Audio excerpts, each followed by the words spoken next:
Olá, senhoras e senhores, bem-vindos e bem-vindas a mais um episódio do podcast Despilares. Eu sou Márcio Ricardo e hoje a gente vai falar sobre os sonhos e os pesadelos. Quem não se lembra de, pelo menos uma vez em sua vida, ter tido uma noite mal dormida ou um despertar assustador em virtude de um pesadelo? Quantas vezes acordamos e rapidamente lembramos de ter sonhado durante a noite? Sonhos são mais comuns do que imaginamos, e suas leituras compõem vertentes filosóficas, românticas e artísticas há milhares de anos. E para nos ajudar a explicar o que se trata o sonho e o pesadelo, eu converso hoje com o psicólogo Wanderson Nascimento. Wanderson, que está de volta aqui ao nosso programa. Wanderson, bem-vindo. Olá, Márcio, boa noite a todos. Muito obrigado mais uma vez pelo convite e é um prazer enorme estar falando novamente sobre a psicologia. Muito obrigado pelo convite mais uma vez. Wanderson, para a gente iniciar, eu queria a diferença entre sonho e pesadelo. Bom, muito boa pergunta, né? Porque a gente pode olhar os sonhos a partir de algumas perspectivas de alguns teóricos da psicologia. Por exemplo, nós podemos citar Sigmund Freud, né? O pai da psicanálise, e nós também iremos falar ao decorrer dessa gravação também de Carl Gustav Jung, e também um psiquiatra que também fala sobre os sonhos.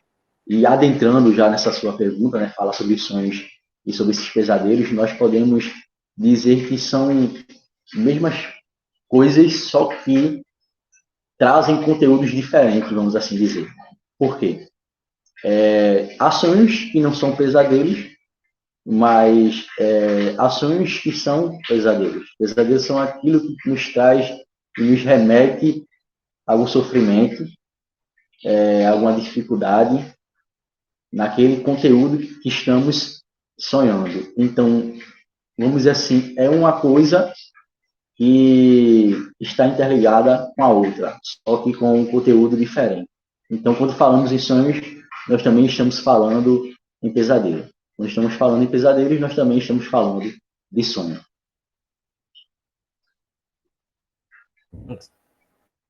Wanderson, necessariamente pesadelo se caracteriza uma coisa ruim? Márcio, nós devemos entender o seguinte, né, já que a gente deve seguir a linha de alguns pensamentos de alguns autores da psicologia, nós devemos entender que todo sonho tem algo para nos dizer. Como eu falei até no outro podcast, né, dei uma palhinha do que é os sonhos, e que o sonho ele é um comportamento privado, né? Ele tem algo ali para nos revelar, só que um comportamento de uma maneira mais privada, vamos assim dizer. E que, para que possamos entender melhor, é necessário que a gente entenda os indivíduos a partir de como eles se relacionam, como é o seu dia a dia. Trazendo a perspectiva de Freud, cada um dos indivíduos ele se constitui a partir de uma parte irracional, que podemos aqui denominar também de id. Nós também podemos falar daquela parte mais consciente, e também podemos chamar de superego, e nós podemos também falar daquela parte que alguns consideram que é um pouco inconsciente e também consciente, que vai intermediar essas exigências do id e essas exigências do superego. O id é nada mais, nada menos do que essa parte mais primitiva do indivíduo, do ser humano, que vai querer com que o indivíduo realize seus desejos de maneira descontrolada, ou seja, não consciente. E o superego vai ser aquele que vai dizer não, não é bem assim, é a lei. Então, há uma grande distinção. O id querendo realizar os seus desejos de maneira primitiva, de maneira irracional, e o superego trazendo a lei, trazendo os aspectos sociais para que o indivíduo não realize de qualquer maneira, por aí, de uma maneira bem vamos dizer assim, libertina todos os seus desejos. E o porquê eu estou falando isso para adentrar na sua pergunta, né? É que os sonhos, eles nos trazem situações do nosso dia a dia. E muitas das vezes esses pesadelos querem nos dizer algo de nós mesmos. Por exemplo, muitas pessoas acham que por ter esquecido algumas coisas, aquelas coisas deixaram de existir.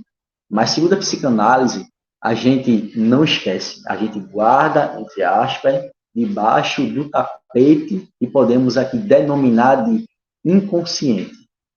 Então, aquilo que a gente acha que esqueceu e a gente não trabalhou, na verdade a gente está jogando debaixo do tapete, levando para o nosso inconsciente. A psicanálise ainda fala de dois pontos do indivíduo, que é o recalque e a repressão. O que é a repressão? É quando o indivíduo ele reprime, ele leva para debaixo do tapete de maneira consciente. Então, eu estou pensando nisso aqui, isso aqui me incomoda, isso aqui não é aceito socialmente, isso aqui não condiz com meus ideais que eu construí ao partir do decorrer da minha vida. Então, o que é que eu faço, já que isso está incomodando a minha consciência? Vou pegar esse conteúdo, vou pegar esse sentimento e tentar reprimir, ou seja, de maneira consciente. Já o recalque é o contraponto. O recalque irá querer realizar esse ato de maneira inconsciente, né? A partir do ponto automático. Ele irá, sabe que aquilo ali que está pensando e sentindo é inadequado, principalmente para ele como um sujeito que tem valores e tem ideias a partir de determinado contexto, e que vai procurar colocar debaixo do tapete agora de maneira inconsciente, ou seja, recalcando, para que aquilo ali não o incomode. Ele tira da consciência e leva para o inconsciente. Porém, aquilo que a gente não trabalha e aquilo que a gente acha que está resolvido e a gente realmente não resolveu através de psicoterapia, através de uma aceitação, aquilo ali irá ficar ali guardado. E até que a gente não fique atento a esse conteúdo que a gente guardou, recalcou, reprimiu, isso irá nos incomodar. Isso poderá ser reproduzido através de sonhos e, consequentemente, também através de alguns pesadelos também que a gente diz no nosso cotidiano, né? Que é aqueles sonhos que nos causam dor, que nos causam sofrimento a partir de imagens, a partir de sentimentos. Então, sim, o pesadelo, ele nos traz e nos remete a algo ruim. Vamos dizer assim, o pesadelo é o sonho ruim, no popular dizer, entendeu?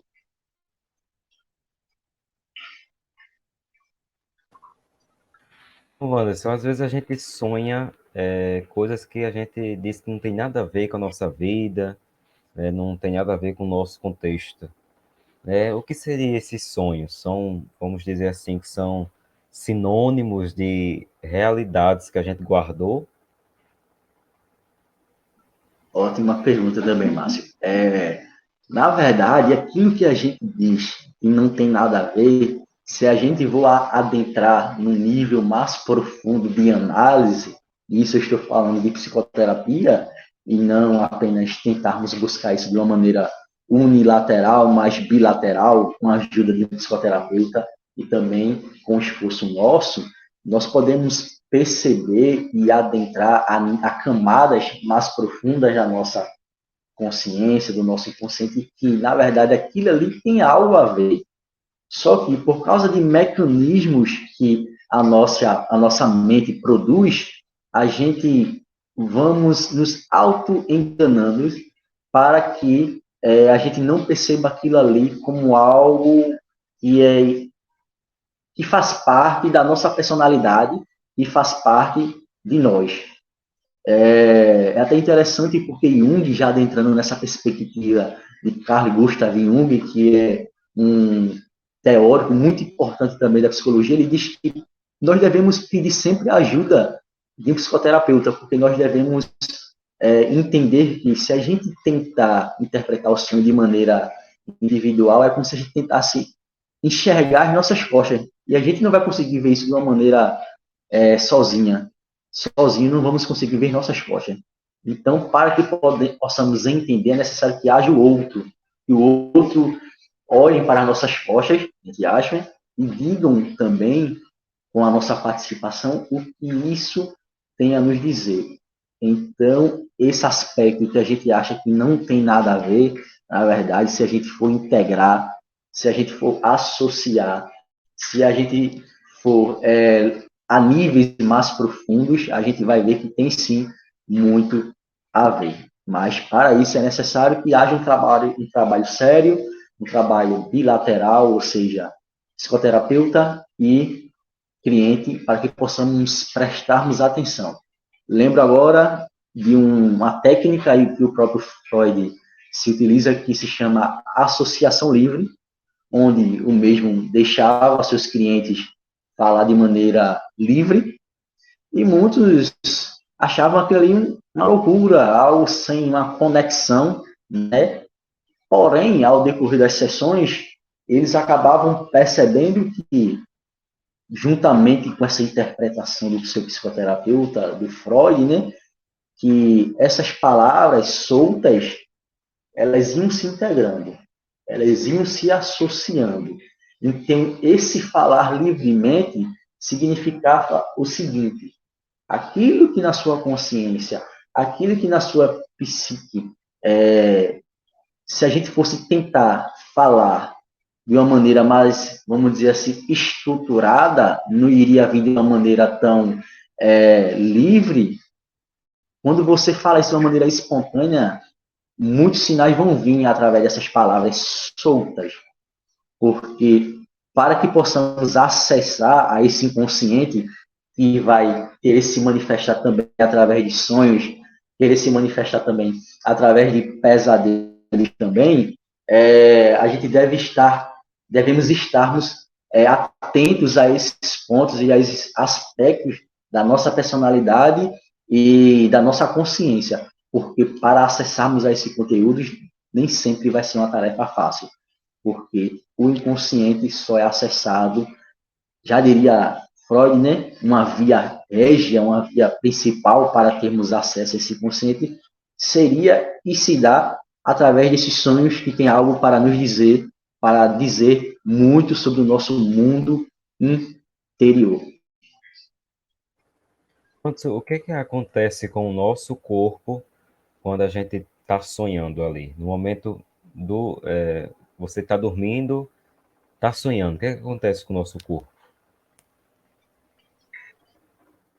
O nosso corpo, ele, a gente sabe que ele, naquele momento que está sonhando, ele está querendo resolver também problemas, vamos assim dizer. Falando no aspecto psicológico, né, também, porque aquilo que a gente não resolve no nosso dia a dia, a gente vai tentar resolver a partir dos sonhos. É como se eu não conseguisse na realidade externa, eu vou tentar isso na realidade psíquica. Então, esse aparelho psíquico, né, que faz parte também da constituição do indivíduo, ele vai querer realizar esse desejo.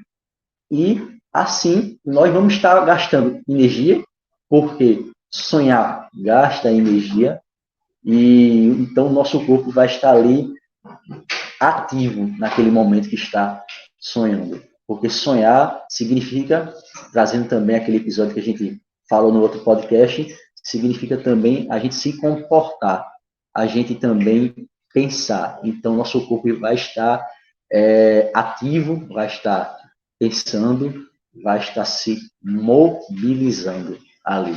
Claro, de uma maneira inconsciente, mas vai estar se mobilizando.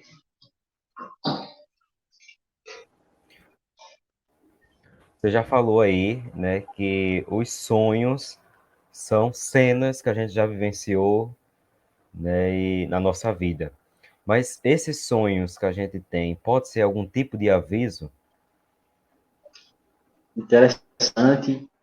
Quem fala muito sobre isso é Carl Gustav Jung também, que ele traz o sonho a partir de uma perspectiva do inconsciente, não só pessoal, que Freud nos traz, mas também a partir de uma perspectiva do inconsciente coletivo.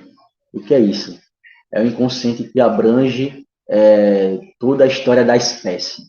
Então, nós guardamos o nosso inconsciente coletivo, né, segundo a perspectiva de Carl Gustav Jung, cenas, arquétipos das gerações passadas, segundo a perspectiva dele, vamos dizer assim, padrões de comportamentos e que, consequentemente, isso também irá direcionar, através desses sonhos, para possíveis atos futuros, porque é como se em nosso inconsciente coletivo estivesse impregnado ali o comportamento das espécies, padrões de comportamentos, arquétipos que irão nos orientar para algo, e esse algo não necessariamente só do passado, mas também a partir da perspectiva futura. Então, baseado num sonho, a gente pode tomar alguma atitude? Ótima pergunta. É necessário cautela porque muitos Ou, vivem. ou os sonhos não são tão confiáveis assim? Ótimo. O sonho, eles têm várias distorções, né, o seu conteúdo. Uma maneira de a gente sonhar e a gente não entender é porque a gente não quer enxergar aquilo que de verdade o sonho quer nos dizer. Então, há essa distorção do conteúdo do sonho, de propósito, porque se o conteúdo viesse de maneira pura, a gente não aguentaria. Por isso, há essas distorções, há esse mecanismo de defesa para que a gente suporte esse conteúdo que esse sonho está nos apresentando. E respondendo também a sua segunda pergunta, podemos sim, a partir dos sonhos, termos algumas decisões, tomarmos algumas decisões, porém, não devemos tornarmos o sonho a nossa realidade. Viver só de sonho. Aí que está o erro. Nós podemos ver alguns sonhos, ou seja, pontuais, e tentar entender o que aquilo está querendo nos dizer, porque lembre-se, isso aqui não estamos falando de uma perspectiva religiosa, estamos falando de uma perspectiva psíquica, de contextual também, porque o sonho vai falar de nós mesmos. Então, já que ele fala de nós mesmos, a gente pode tirar algo dali, a partir dessa interpretação bilateral de um profissional sério, para que possamos entender de maneira fidedigna aquilo que ele quer nos dizer. Mas se a gente só viver atrás dos sonhos, através dos sonhos, a gente vai acabar confundindo sonho e realidade. O que é sonho e o que é realidade.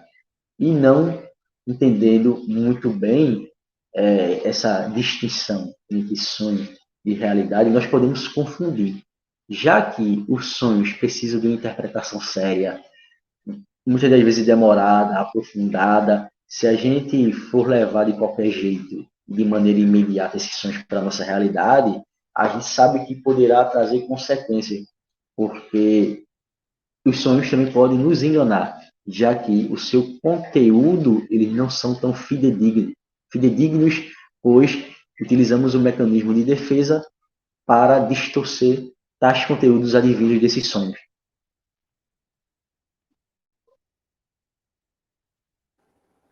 Você já falou, Anderson, várias vezes que é necessário, né, a ajuda de um profissional para a gente compreender os nossos sonhos. Mas existe de alguma forma um entendimento? É possível a gente, nós mesmos, entendermos os nossos sonhos? Márcio, enquanto eu estava me preparando ainda mais para esse momento, existia uma grande discípula de Carl Gustav Jung, que ela nos orienta quando sonharmos e acordarmos, né? A gente anotar aquele sonho que a gente teve. Por que anotar? Porque muitas das vezes, ali, quando a gente está anotando, talvez não tenha um sentido lógico naquele momento. Porém, ao decorrer tempo, ao decorrer dos dias, a gente vai ver, depois que a gente escreveu aquele sonho ali, a gente lendo novamente, a gente vai ver que pode ter algo ali tem que vai nos dizer sobre nós, que vai revelar algo para nós. Então, o primeiro ponto seria anotarmos esse sonho, que talvez no início ali não irá nos trazer um sentido muito lógico, mas que na maioria das vezes acontece isso. Porém, ao decorrer do tempo, se a gente for reler esse sonho que a gente anotou, a gente vai perceber que depois ele vai nos revelar algo, ele vai nos dizer algo, porque vai se tornar bem mais explícito depois, ao decorrer do tempo.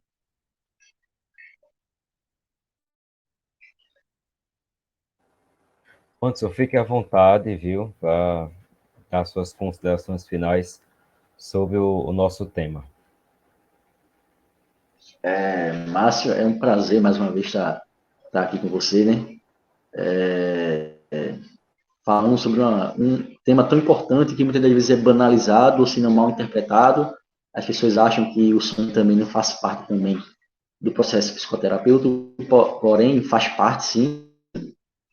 Tem um aspecto científico nos sonhos, claro, né? Desde que procuremos profissionais que levem isso a sério, né? Não levem isso a partir só de uma perspectiva religiosa, mas científica, que irá contribuir para o desenvolvimento e para o autoconhecimento de todos os indivíduos. Para isso é necessário que a gente busque profissionais sérios para que nos ajudem nesse processo de autoconhecimento e de interpretação desses sonhos de maneira legal, vamos assim dizer. Mas, mais uma vez, agradeço pelo convite e não deixe de fazer psicoterapia, procure ajuda de profissionais sérios. Muito obrigado pelo convite, Márcio, mais uma vez. A gente agradece ao psicólogo Wanderson Nascimento pelas seus esclarecimentos sobre esse tema. Obrigado, viu? Nada. O podcast Três Pilares está disponível nas principais plataformas de streaming, então você pode nos acompanhar aí na sua plataforma predileta. Também nos acompanhe nas redes sociais, no Instagram e no Twitter, pelo @pod3pilares. Toda quarta-feira tem episódio novo aqui do programa Três Pilares. Todos esperando já no próximo episódio. Até lá.